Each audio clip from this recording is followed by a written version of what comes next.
If you're a creative who also works a 9 to 5, you're probably carrying so much mental load, emails, deadlines, meal planning, social life, just trying to squeeze your creative dreams in through the cracks. And that's not laziness, that's burnt out in disguise. So today, let's break down what overwhelm actually looks like, how it shows up in your creative life, and 3 ways to move through it gently. So first off, you need to know that laziness is a choice, and it's totally fine to be lazy and put off your project if you're not feeling it. But what I'm talking about here is when your brain is in a state of overwhelm. You really, really want to create something, but your body just won't let you. When you're lazy, you don't care. But when you're overwhelmed, you care too much. Your brain is juggling a million open tabs, and your creativity needs space, not chaos. Now, I find that many creatives like yourself need to be creative to feel whole and settled as a person. And if that's out of balance because there's too much going on, it can be super hard to start. But then it also impacts other areas of your life.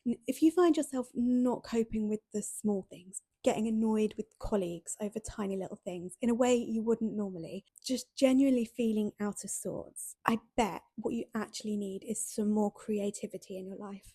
So, how do we do it? First, we need to take a deep look at ourselves and work out the reasons for the overwhelm. So set a timer and spend 10 minutes jotting down anything that is overwhelming you right now. Is work being too draining? Are you remembering to look after yourself properly? Sleeping well, getting out and about, ensuring you eat at least one vegetable this week? Is the state of the world weighing you down? Or are you maybe looking at the whole of the project, writing a book rather than writing one page and just stopping before you begin because it's all just too much? So all of these are valid reasons. The good part is they all have solutions. If you're thinking that the task is just too big, maybe you're overwhelmed by the enormity of the task. Say you're a writer and you have a book idea that just will not leave you alone, but every time you want to sit down and start, you just can't face how much work you have to do to get there. Here's what I want you to do. Set a timer and work for 10 minutes. Now, the reason this works is that once you start, you're much more likely to keep going. Now, you've just proved to yourself that you can show up for yourself when you promise to. Now, tomorrow, when you move forward, your brain will remember this.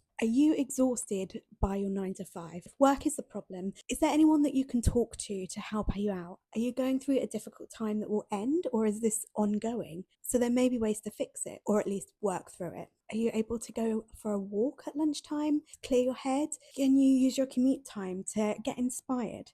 Listen to a new podcast, read a new book, read a review of a new exhibition that you really want to go to see if you can get inspired by it. Is there an end in sight to the issue? If there is, put a date in your diary to decompress afterwards. Take yourself out on an inspiration date following it to kickstart your spark again. You know, the saying that you can't pour from an empty cup is so true. If you can't look after yourself in the day-to-day of life, you'll have nothing left for your creative work. I know it's hard, believe me, but taking one little step can really help. Make a commitment to yourself to do one thing this week that looks after you. Are you doom scrolling and the weight of the world is too much? Can you volunteer in your local community? Can you set a timer and limit your intake? Promise yourself you're only going to spend 15 minutes scrolling. And when the timer goes off, promise yourself you'll stop.